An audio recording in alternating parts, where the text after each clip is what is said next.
Entonces lo que sucedía con el pueblo de Israel proféticamente siendo liberado también es un acontecimiento que sigue sucediendo, pero ahora en nosotros, su iglesia. Dios nos libera por medio de la obra del Espíritu Santo, pero ahora esa obra del Espíritu tiene que ir sacando el Egipto de nuestro corazón, es decir, la esclavitud de nuestra humanidad. Por eso hay un proceso purificador y santificador por medio de la obra del Espíritu en nuestros corazones, para ir limpiándonos de la esclavitud donde de pronto nosotros habíamos nacido. ¿Y cuál era esa esclavitud? La de nuestra humanidad. Nosotros no estuvimos en Egipto, pero no tuvimos necesidad de estar en Egipto físicamente, pero sí hemos sido esclavos de nuestra humanidad, de nuestros pensamientos, de nuestro corazón, de nuestra voluntad, de nuestra propia opinión, de la carencia de propósito. Y entonces lo que Jesús estaba haciendo en ese momento era establecer visualmente un nuevo pacto, en naturaleza nuevo, donde nos estaba incluyendo a nosotros para poder participar de la Pascua. De lo contrario, nosotros no hubiéramos podido participar de la Pascua si no somos israelitas, pero sí conciudadanos, dice la Escritura, de los santos. Es decir, esta nueva vida del Espíritu nos da una ciudadanía celestial, participantes, dice la Escritura, de la familia. Imagínense, Dios no le fue suficiente hacernos ciudadanos de su reino, de esa ciudadanía celestial, sino ahora también nos hace parte de su familia. Por eso es que tenemos la oportunidad de comer a la mesa del pan que es Cristo Jesús. Y vamos a seguir viendo. Quisiera que pudiéramos ir a Éxodo 4:22 para que podamos entenderlo un poquito mejor. Y dice aquí: y dirás a Faraón, Dios ha dicho así, Israel es mi hijo, mi primogénito. Pero entendemos ahora que todo esto que sucedía en el Antiguo Testamento era una sombra, una simbología profética de lo que había de venir. Entonces, cuando el cordero fue derramado en las puertas de las casas y el Espíritu de Dios pasó, lo que protegió fue esa primogenitura. ¿Y por qué protegió la primogenitura? Porque proféticamente la primogenitura era relevante. ¿Por qué era relevante? Porque la primogenitura la contenía Dios mismo. Y lo vamos a ver. Por ejemplo, quisiera que pudiéramos ir a Juan 1:18. Y dice aquí: a Dios nadie le vio jamás, sino, miren, aquí no está hablando todavía de primogénito. Aquí está hablando del unigénito. El unigénito hijo, el monógenes, el que tiene preeminencia y es único en su clase, que está en el seno de Padre, Él le ha dado a conocer, dice acá. ¿Pero por qué? Porque aquello que era lo primogénito, ahorita que viene Jesús, Él no había muerto. Y él no haber muerto, Él no podía dar de lo que Él era. Por eso es que Jesús dice: a ustedes les conviene que yo me vaya, porque dentro de este nuevo pacto que yo voy a realizar, yo, sin que yo muera, soy el único, el monógenes, el único de mi clase. Pero si yo muero, seré el primero, ya no el único. Y para eso podemos ver lo que dice Romanos 8:29. Y aquí lo dice: porque a los que antes conoció, también los predestinó para que fuesen hechos conforme a la imagen de su Hijo, el monógenes, el unigénito, para que Él sea, ¿ahora qué? El primogénito entre muchos hermanos. Por eso cuando Jesús está sentado en la mesa y está diciendo que van a comer del pan y van a beber de la copa, lo que Él estaba haciendo como referencia era precisamente eso, que Él iba a trasladar la calidad de su naturaleza a su iglesia, para no ser Él el único, sino dar de su primogenitura al Israel espiritual que somos nosotros, su iglesia. Tú no eres un error ni una casualidad. Tú eres parte de lo que Dios predestinó, preseleccionó, predeterminó, lo dice la Escritura, porque a los que antes conoció, porque nosotros fuimos conocidos antes por Dios, es decir, nosotros fuimos conocidos según el deseo de su voluntad, y dice que a estos que conoció también los predestinó para que fueran hechos, dice ahí, conforme, de acuerdo a la imagen de su Hijo, que al morir se convierte en el primero de todos los hermanos de la iglesia. Por eso entender esto cambia tu realidad de vida, porque tú, más que ser solamente un hermano de la iglesia, dentro de tu genética espiritual está contenida la realidad del Espíritu, porque es la que circuncida nuestra humanidad para poder nacer de nuevo. Por eso la Escritura habla de los nuevos nacidos, una nueva criatura. Esa nueva criatura también viene de Kainos.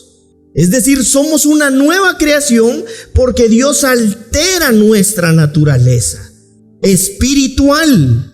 Por eso dice también la Escritura que la palabra de Dios es como una espada que entra hasta lo profundo de nuestros tuétanos. En los tuétanos está la carga genética.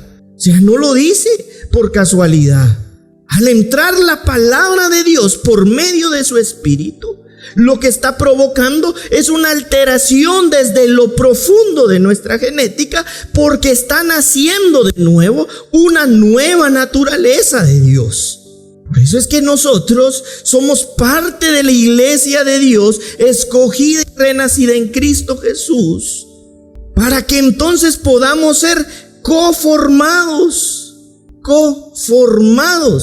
a la imagen. La imagen de algo es como la de un sello. Cuando tú la pones es idéntica. Y lo que está tratando de hacer referencia aquí la Escritura es que tomarle esta forma, la idea es que seamos hechos a la imagen, al carácter de su Hijo, para que por medio de su Hijo, a través de su iglesia, pueda ser conocida la vida de Dios. Por eso dice la Escritura que nosotros somos nacidos de Dios, no de voluntad de hombre ni de varón, porque podríamos pensar que somos un error, pero Dios a nosotros nos predestinó para que a través de nosotros sea conocida la imagen de su Hijo. Y ese es el nuevo pacto del que está hablando Jesús, hacernos a nosotros, gente que no nació en Israel, participante de este Israel espiritual. Y esto tiene una razón de ser, y eso es lo que vamos a ir viendo. Los judíos celebraban la Pascua sin levadura, el pan sin levadura. Tiene un significado. El primero, que es muy humano, es porque los israelitas salieron tan rápido, deprisa de Egipto, que no les dio tiempo de que el pan fermentara. Y el sentido espiritual de que ese pan no tuviera levadura era que pudiera verse a través de ese pan pureza. Entonces hay una simbología profética en aquello que están comiendo los judíos celebrando la Pascua. ¿Y qué era lo que pasaba en la Pascua? Dios nos libró la primogenitura de Israel por medio de un cordero perfecto y sin mancha que fue esparcido dentro de las casas. Pero la simbología del pan también es una forma de hablarnos de ese proceso purificador como obra del Espíritu Santo de Dios en nuestras vidas por medio de la vida del Espíritu. Y lo vamos a ir viendo en este momento. Por eso es que veíamos la semana anterior a esta lo relevante de la obra santificadora de Dios, que consiste en reformar nuestras almas, cambiar nuestros corazones, cambiar nuestros pensamientos, porque nosotros seguiremos viviendo en este mundo, en este cosmos. Por eso dice Jesús: en este mundo tendrás aflicción, pero confía, porque yo he vencido. La única manera de presentarse a una iglesia vencedora y triunfante es recibiendo al Espíritu de Dios que venció. Porque en este mundo serás afligido, pero confía que he derramado, iglesia, de mi Espíritu y te he hecho una nueva criatura que te hace ser más que vencedora. Por eso dice la Escritura, somos más que vencedores. ¿En quién? En Cristo Jesús.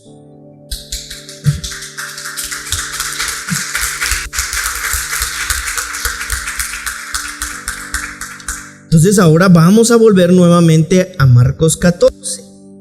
Estar expuestos a la palabra de Dios, que esté bien trazada de acuerdo a la Escritura, va a ir purificando nuestros corazones, en corazones que están dispuestos a ser reformados de acuerdo a la imagen de Dios por medio de la obra del Espíritu Santo.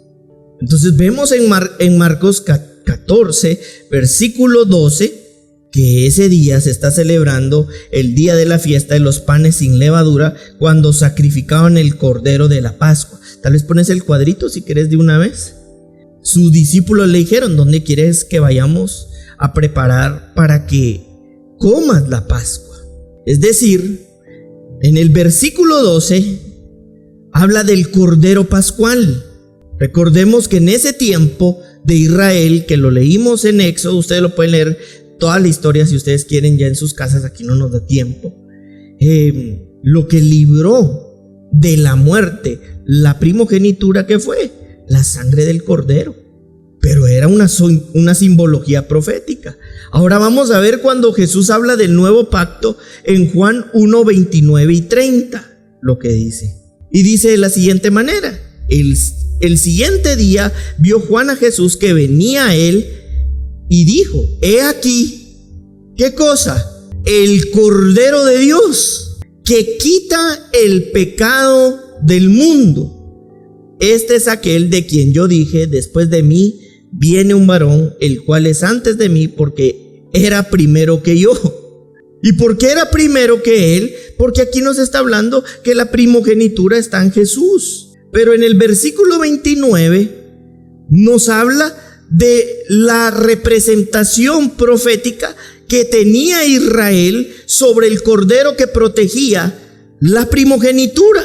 Pero aquí Juan el Bautista le está diciendo: he aquí el Cordero de Dios que quita el pecado del mundo. Es decir, para nosotros ir entendiendo un poco mejor esto, nosotros ya no celebramos la Pascua por el Cordero que fue derramado en los dinteles de las puertas. Nosotros celebramos la Pascua porque para nosotros ha venido el Cordero de Dios que quita el pecado del mundo. ¿Qué es pecado? Exacto, la amartía, que significa estado de fracaso.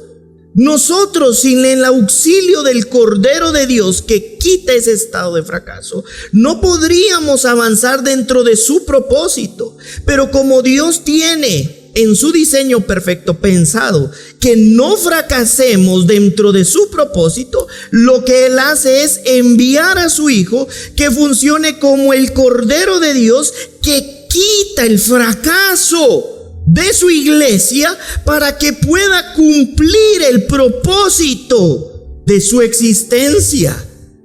Y entonces nosotros tenemos muchas razones para celebrar al Cordero de Dios, porque el Cordero de Dios nos sacó y nos quitó el pecado, el estado de fracaso, y por el contrario nos dio propósito. En el mundo hay alrededor de 8,000 millones de personas y el 99% de estas personas mueren desconociendo el propósito de su existencia. Entender el propósito de nuestra existencia es motivo de celebración. Que Dios, por medio de su Hijo, nos devuelva su propósito eterno, es motivo para nosotros cambiar nuestra vida eterna y para siempre. Y que nuestros corazones se llenen de agradecimiento porque no somos uno más de esos 8,000 millones de personas que mueren desconociendo que hay propósito para su vida. Pero eso solo lo logró el Cordero de Dios. Imagínense ustedes si los judíos tenían tanto que celebrar por el Cordero, que era un animalito que sacrificaron y cubrieron con sangre y nos libró de la muerte, ¿cuánto no más ahora su iglesia, que no es un animalito, sino es Jesucristo mismo, el Cordero de Dios, que nos libra del estado de muerte? Tú y yo podemos estar vivos físicamente, pero eso no es garantía de tener vida. Jesús mismo lo dijo: yo soy, yo les vine a dar, yo les vine a traer la vida, ¿qué? Abundante. El Cordero de Dios que quita el pecado del mundo, nos quitó del estado de fracaso y a cambio de eso nos da la vida eterna. Regresemos al cuadrito, por favor. Vamos a ver ahora en el versículo, dice aquí dentro del cuadrito, dice versículo 14, comer la Pascua, es decir, el pan. Se los voy a leer y dice: y donde entrare, decir al señor de la casa, el maestro dice: ¿dónde está el aposento donde he de comer la Pascua con mis discípulos? Es decir, todo lo que Jesús estaba haciendo era una representación profética. Y para eso yo quisiera que entonces pudiéramos prestar atención también a lo que pasa en Juan 6:25. En Juan capítulo 6, versículo 25, habla del pan de vida. Y hallándole al otro lado del mar le dijeron: Rabí, ¿cuándo llegaste acá? Respondiendo Jesús y les dijo: de cierto te digo que me buscáis no porque habéis visto las señales, sino porque comiste el pan y os saciasteis. Trabajad no por la comida que perece, sino por la comida que a vida eterna permanece, la cual el Hijo del Hombre os dará, porque a este señaló Dios el Padre. Entonces le dijeron: ¿qué debemos hacer para poner en práctica la obra de Dios? Respondiendo Jesús les dijo: esta es la obra de Dios, que creas en mí, en el que me ha enviado. Le dijeron entonces: ¿qué señal pues haces tú para que veamos y te creamos? ¿Qué obra haces? Nuestros padres comieron el maná en el desierto, como está escrito: pan del cielo les dio a comer. Y Jesús les dijo: de cierto os digo, no os dio Moisés el pan del cielo, mas mi Padre os da el verdadero pan del cielo. Porque el pan de Dios es aquel que descendió del cielo y da vida al mundo. Le dijeron: Señor, danos siempre este pan. Jesús les dijo: yo soy el pan de vida. El que a mí viene nunca tendrá hambre, y el que en mí cree no tendrá sed jamás. Es decir, dentro de este nuevo pacto debemos entender que Jesucristo es el nuevo pan. Ellos, los que fueron con Jesús, se sentaron para comer el pan sin levadura. El pan sin levadura era una simbología profética de pureza. ¿Y por qué de pureza? Porque ese pan representaba el verdadero pan. ¿Y quién es ese pan? El pan de vida eterno. Por eso, si algo nosotros necesitamos como iglesia, es hambre de Dios.